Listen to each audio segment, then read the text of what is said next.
नमस्कार, आप देख रहे हैं केबीसी न्यूज। मैं हूं आपके साथ रोशनी। उन्नाव कांड में सनसनीखेज खुलासा हुआ है। तीनों किशोरियों को जहर खिलाया गया था। पुलिस ने जहर देने वाले 2 युवकों को गिरफ्तार कर लिया है।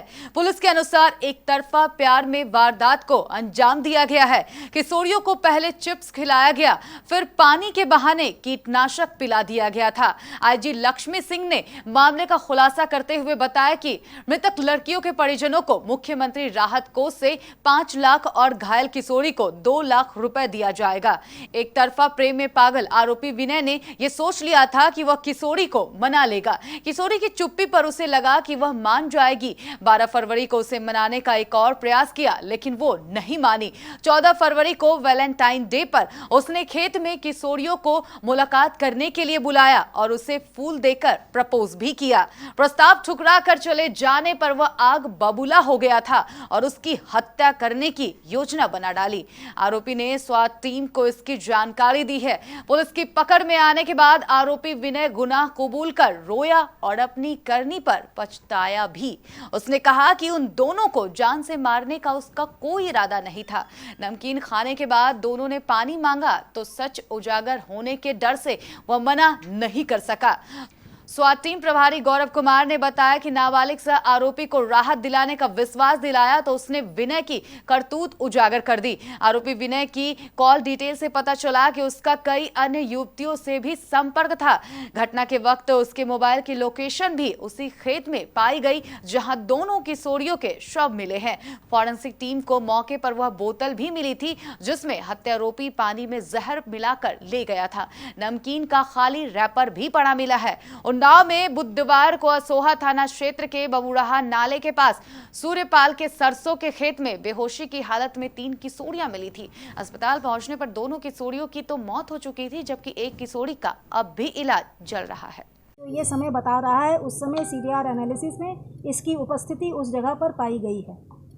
लड़कियों के पास क्या मोबाइल्स थे वहाँ पर, तीनों लड़कियों के पास, और इनकी कंटिन्यूअस बात होती थी? जैसा कि इसने बताया है, इसने लड़की से मोबाइल नंबर मांगा था, लेकिन लड़की के द्वारा अपना मोबाइल नंबर नहीं दिया गया था और इसको झटक दिया गया था। और लड़की की कास्ट क्या है? लड़का जो विनय है वो धानुक जाति से है और जो इसका दूसरा साथी है वो रावत जाति से है। दूसरा वाला साथी रावत जाति से है। तो जब दोनों की मैडम दोस्ती थी, ये लोग लगातार बैठते थे, तो प्रपोजल को ठुकराने की कोई खास वजह इस लड़के ने बताई है क्या? इसने एक वजह बताई है जो कि उस लड़की द्वारा इसको बताया गया था, लेकिन उसका अभी हम तस्दीक कर रहे हैं। लड़की की निजता का ध्यान रखते हुए उस रीज़न को अभी हमारे द्वारा नहीं बताया जा रहा। कोई ये भी बता रहा था, जैसे हम लोगों ने परिवार वालों से बात की थी कि जो फ़ोन जिसकी जिक्र हो रहा है, जो उसने नंबर मांगा था, लेकिन ये बताया जा रहा है कि वो मोबाइल ही उसने लड़के ने ही उस लड़की को दिया। इसका तस्दीक किया जा सकता है। अभी तक जो मैंने जो आपको बताया है, इस विनय के द्वारा जो अपना कन्फेशन हमें दिया गया है, उस कन्फेशन के हिसाब से ही आपको बताया गया है। उसके कन्फेशन के कुछ हिस्से हैं जो हमारे अब तक की तफ्तीश से मिलते हैं। ये तथ्य अगर आपने बताया है, इसको विवेचना में शामिल करके आगे पड़ताल की जाएगी। हमारी विवेचना अभी जारी है।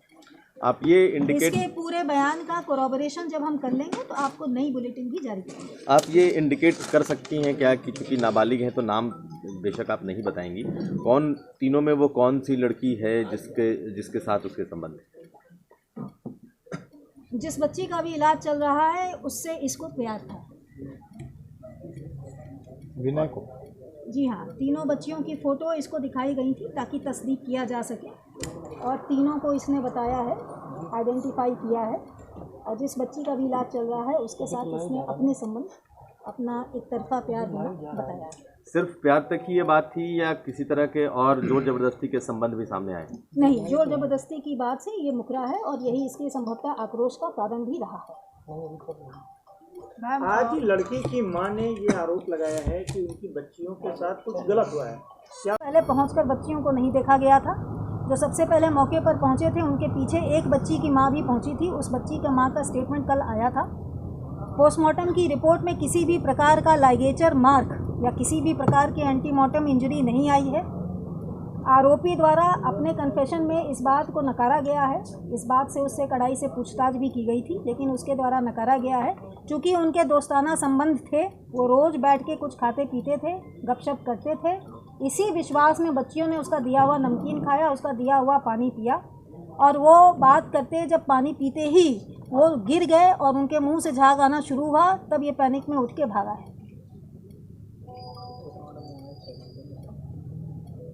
मैम, क्या इसमें और भी कुछ लोगों के शामिल होने की संभावना है?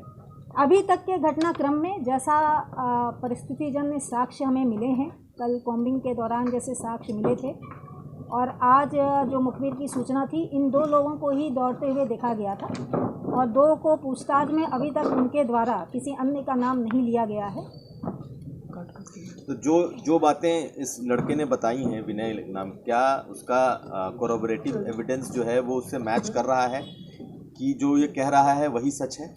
कोरोबोरेटिव एविडेंस के तौर पर इसके द्वारा लाया गया नमकीन का पैकेट, लड़कियों द्वारा लाया गया नमकीन का पैकेट कल कॉम्बिंग के दौरान फॉरेंसिक टीम द्वारा बरामद किया गया था। पानी की बोतल भी फॉरेंसिक टीम के द्वारा बरामद की गई थी, यद्यपि उस समय हमें ये नहीं पता था, एक खाली बोतल मौके से प्राप्त हुई थी। इसके द्वारा पिया जाने वाला और खाया जाने वाला सिगरेट का बट और पान मसाले का पैकेट भी कॉम्बिंग के दौरान मौका वारदात से फॉरेंसिक टीम को बरामद हुआ था। इसके CDR की एनालिसिस से भी मौके के समय, घटना के समय में